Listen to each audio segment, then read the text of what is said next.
Hey guys, it's Laura from Adventures of Finn, and I'm here with Miss Ellie Bell. Yeah, you. Yeah, you.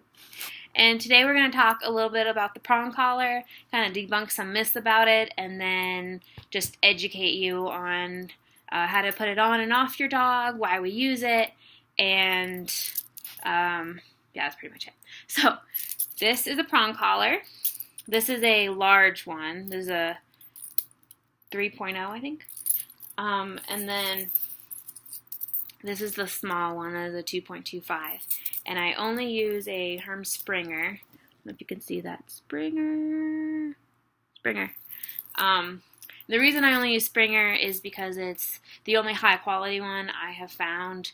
The ones at pet stores and just like low quality ones, they're not rounded tips like this. They're just cut off so they can actually hurt the dog. And these don't hurt the dogs. It's just pressure. So a little background on how dogs communicate. Pressure is actually their number one way they communicate. You think about dogs, like how they communicate with each other. They come into each other's space. They come out of each other's space. There's spatial pressure, and we're just emulating that communication style with the tools we use. So, again, it's only a tool. It's only as good as the handler. But it's a great way to communicate with the dog and use it as communicating information to the dog on what you are asking them to do. So it takes away a lot of the confusion dogs have when we're yelling at them or trying to communicate, hey, I want you to heel, hey, I want you to lay down. All of this, it just communicates on their level. And as the people that bring them into our homes and force them to live under like our species way of living, so the least we can do is try to kind of meet them where they are. So you have to remember, like, we're communicating with them as their species, which first time I heard that, I'm like mind blown. So anyway, this is the prong. I'm going to teach you how to put it on and off. So I'm going to teach you on the 2.25. This is the one I use most often on mostly smaller dogs, but also paired with the e-collar, just because there's so much real estate on the neck. So this plate right here, this is actually a new feature of the Springer. This will help you put it on and off. And basically, this should be even because you're going to measure it on the dog's neck, and this should be kind of in the middle. So there should be so many prongs on this side and so many prongs on this, that it should pretty much be even. So this is the mountain. I call it the mountain anyway because it kind of looks like a mountain. And then this is the plate, and the plate has 2 holes on it. 1, 2. Okay, so you're going to take the prong. You're going to hold the top of the mountain, the very, very tip, summit, if you will, and you're going to pinch it together, squeeze, squeeze, and then you're going to fit them inside the hole here. Like so. So they're in the holes, and then you just push down. And you want to make sure that they are completely in the holes.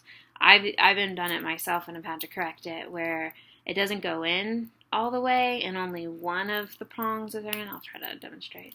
Like that, where there's only one. This is wrong. Don't do this.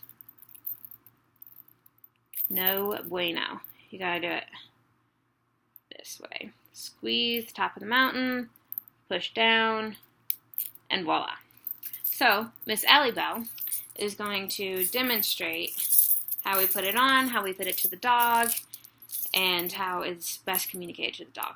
Ellie, come. Come here, Bubba. I think she had given up on her role in this matter, but she's back. Okay. So there's Miss Ellie. She has her regular flat buckle collar with her tags. And then this prong has already been fitted to her. So she's on the large one just because she's a big, stocky girl. So you're going to take the prong. And then here's just the 2 holes. And then here's the mountain one. I'm going to squeeze and fit it in here. Come on, Ellie Bell.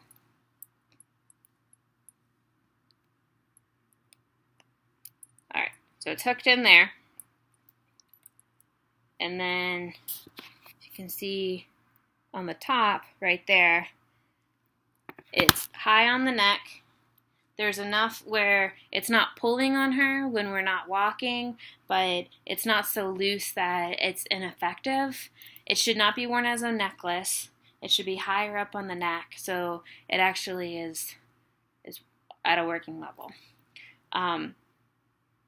So that's just the basics of how to put the prong collar on and off. Depending on what you're training for walking, I usually leave the hook up high. And then for safety, we add a carabiner from this to this, but I'll show you that in the next video. So stay tuned for part 2 of the prong collar coming up next. All right, see you then.